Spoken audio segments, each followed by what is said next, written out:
अन्य हिंदी के एक नए एपिसोड में आपका स्वागत है, जहां आपके लिए लेकर के आते हैं इंडियन डिफेंस की प्रमुख अपडेट्स को। और इस वीडियो में हम बात करने वाले हैं मिराज 2000 के बारे में।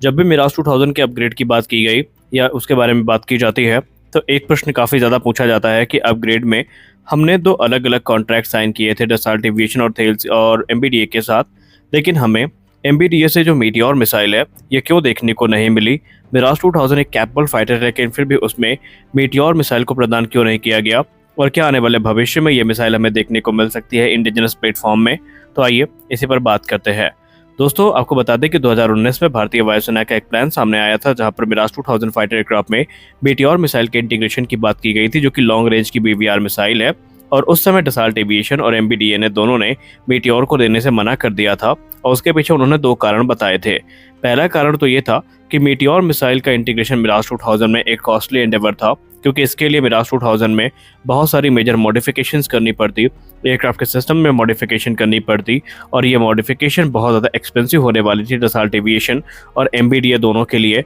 और भारतीय वायुसेना के लिए भी एक कॉस्ट इफेक्टिव अप्रोच नहीं होने वाली थी। इसके अलावा दूसरा जो कंसर्न था वो था कि क्या मिराज 2000 की करंट कॉन्फ़िगरेशन मीटियोर के फुल पोटेंशियल में इसको इस्तेमाल कर पाएगा। ये भी अपने आप में एक बड़ा सवाल था, क्योंकि डसॉल्ट एविएशन का ये मानना था कि मिराज 2000 क्योंकि एक पुराना एयरक्राफ्ट है और जो मीटियोर मिसाइल की टेक्नोलॉजी है ये मिराज 2000 के साथ कंपैटिबल नहीं होगी, और यही कारण था कि उस समय मीटियोर मिसाइल देने से भारत को मना कर दिया गया था। अगर हम मीटियोर की रेंज की बात करें तो इसकी रेंज 150 किलोमीटर से ज़्यादा की है। वहीं इसका जो नो एस्केप जोन है ये 60 से लेकर के 100 किलोमीटर के बीच का है, और ये दुनिया की सबसे घातक BVR मिसाइल्स में गिनी जाती है। हालांकि ये जो मिसाइल है ये हमें राफेल फाइटर्स के साथ देखने को मिलती है। आने वाले भविष्य में तेजस मार्क 2 और AMCA जैसे प्लेटफॉर्म में ये देखने को मिल सकती है। अब ये चर्चाएं तेज इसलिए हुई हैं क्योंकि भारत एक बार फिर से मिराज 2000 की खरीद कर सकता है, और ये खरीद कतर से होगी। और अगर हम कतर से चल रही डील के बारे में बात करें जो कि मिराज 2000 को लेकर के है, तो नाउ की रिपोर्ट में ये कहा गया है कि इंडियन एयरफोर्स की एक टीम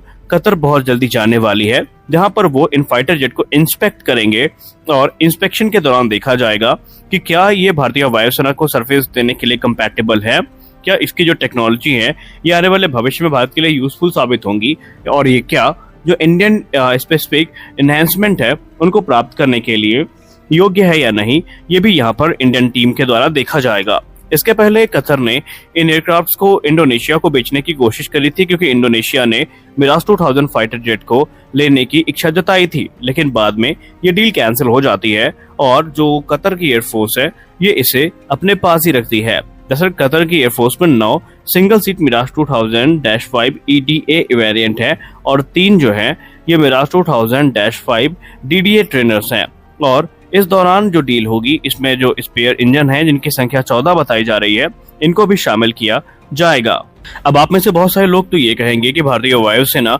2035 तक इन एयरक्राफ्ट्स को मेंटेन करके रखना चाहती है, तो क्या कतर के ये जो मिराज 2000 फाइटर एयरक्राफ्ट है इनमेन इतनी सर्विस लाइफ बाकी है कि भारतीय वायुसेना इन्हें 10 वर्षों तक सर्विस में बनाए रख सके। तो रिपोर्ट्स ये सजेस्ट करती है कि इन जेट्स में अभी भी 30 से 35% तक की जो एयरफ्रेम सर्विस लाइफ है ये बची हुई है, और अगर हम इसे आसान भाषा में ट्रांसलेट करने की कोशिश करें तो तकरीबन ये 10 वर्षों तक अभी ऑपरेशनल सर्विस में रह सकते हैं, और ये भारत के उस प्लान में पूरी तरीके से कंपैटिबल है जिसके अंतर्गत भारतीय वायुसेना 2035 तक इन एयरक्राफ्ट को ऑपरेशनल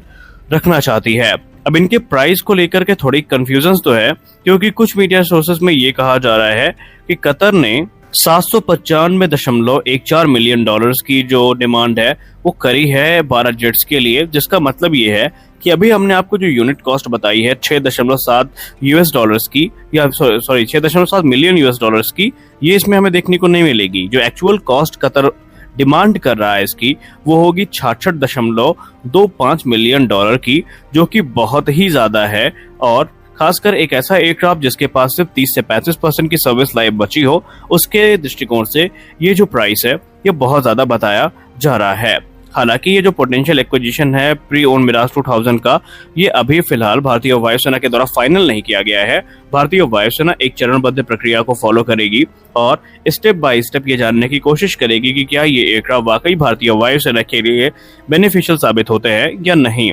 आपको बताते चलें कि इस समय भारतीय वायुसेना को लेकर के जब से रिपोर्ट सामने आई है काफी रोष भी है, और जो रक्षा विशेषज्ञ हैं वो काफी नाराज भी हैं। रक्षा विशेषज्ञों में भारतीय वायुसेना के पूर्व अधिकारी भी शामिल हैं, जिन्होंने इस बात पे अपनी आपत्ति दर्ज कराते हुए ये कहा कि हम किसी देश से सेकेंड हैंड फाइटर एयरक्राफ्ट को खरीदने के लिए तो कंफर्टेबल हो जाते हैं, लेकिन अगर यही बात की जाए कि in second hand fighter jets की जगह हम राफेल के अलग अलग बैचेस को ऑर्डर कर दें, तो इसको लेकर के कोई गंभीरता के साथ विचार नहीं कर रहा है और ये चीज कहीं से भी भारतीय वायुसेना के हित में नहीं है। डिफेंस एक्सपर्ट्स ये मानते हैं कि जितनी देर हमने इस प्रकार की डील्स को एनालाइज करने में, डील्स पे अध्ययन करने में लगा दी, उतना समय हम लोग बेसिकली अगर MRFA प्रोग्राम को देते या इससे संबंधित दूसरे प्रोक्योरमेंट प्रोग्राम को देते, तो अब तक हमारे पास जो एडवांस फाइटर्स हैं ये उपलब्ध हो जाते और हमारे लिए दिक्कतें ही ना होती। आपको बताते चलें कि भारत ने ऑलरेडी 2011 में एक अपग्रेड प्रोग्राम इनिशिएट किया था मिराज 2000 का, जो कि अब संभवतः 2024 में पूरा हो चुका है।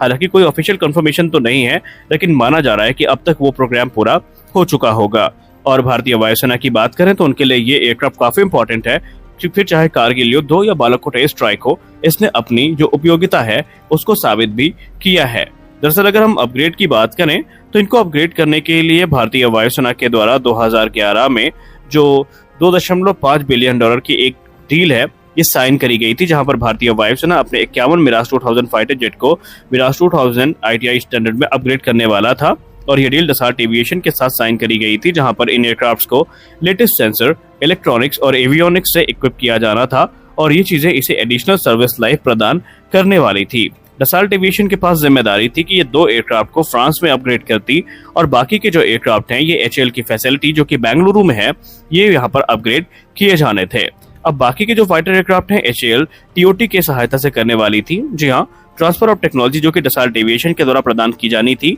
उसके अंतर्गत ये एयरक्राफ्ट अपग्रेड किए जाने थे। और जो अपग्रेडेड मिराज 2000 है, इनको लेकर के उस समय कहा गया था कि 2021 तक सारे अपग्रेड कंप्लीट कर लिए जाएंगे, लेकिन अभी अगर हम 2023 की बात करें तो वहां पर कहा गया था अपग्रेड पूरे नहीं है और 2024 की शुरुआत तक हो जाएंगे। तो अब ये माना जा रहा है कि एयरक्राफ्ट अपग्रेड हो चुके होंगे और इंडियन एयरफोर्स इनको ऑपरेट भी कर रही होगी। Indian air force basically 2 upgraded Mirage 2000 को 2015 में एक्सेप्ट कर चुकी है। हालांकि एक फेटल एक्सीडेंट भी हुआ था जो कि 2019 में हुआ था, जिस दौरान एक टेस्ट फ्लाइट के दौरान जो एयरक्राफ्ट है ये क्रैश हुआ था और ये काफी गंभीर एक्सीडेंट था। और उसके बाद से यहाँ पर अपग्रेड की पुनः समीक्षा शुरू कर दी गई थी और उसके बाद फिर कोविड-19 का दौर आता है और इस पैंडेमिक में हम सब जानते हैं कि जो पूरी इंडस्ट्री है ये बुरी तरीके से प्रभावित हो जाती है और इसके चलते जो चीजें हैं वो डिले हो जाती है और डिले हमें ओवरऑल इंजन में जो है वो भी देखने को मिली थी, यानी जो इंजन ओवरऑल किए जा रहे थे उसमें भी डिले देखने को मिली थी। तो यहाँ पर जो मिराज 2000 है इसके लिए अलग अलग कॉन्ट्रैक्ट साइन किए गए थे।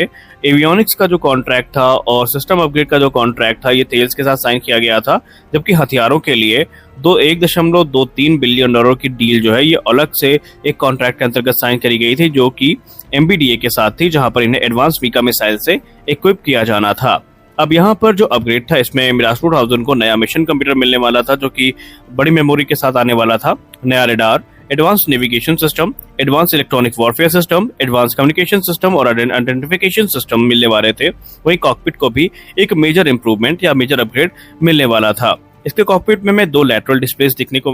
देखने को मिलने वाली थी, एक ग्लास कॉकपिट देखने को मिलने वाला था, हेलमेट माउंटेड डिस्प्ले सिस्टम देखने को मिलने वाला था, लॉन्ग रेंज की मिसाइल देखने को मिलने वाली थी और इंजन को बेसिकली ओवरहॉल किया गया था। उसमें कोई बड़ा अपग्रेड हमें देखने को नहीं मिला। तो अब हम ये मान के चल रहे हैं कि जो ये एयरक्राफ्ट है अपग्रेड हो चुके हैं और सर्विस में है। तो आज के इस वीडियो में बस इतना ही, मिलते हैं अगले वीडियो में कुछ अपडेट्स के साथ, तब तक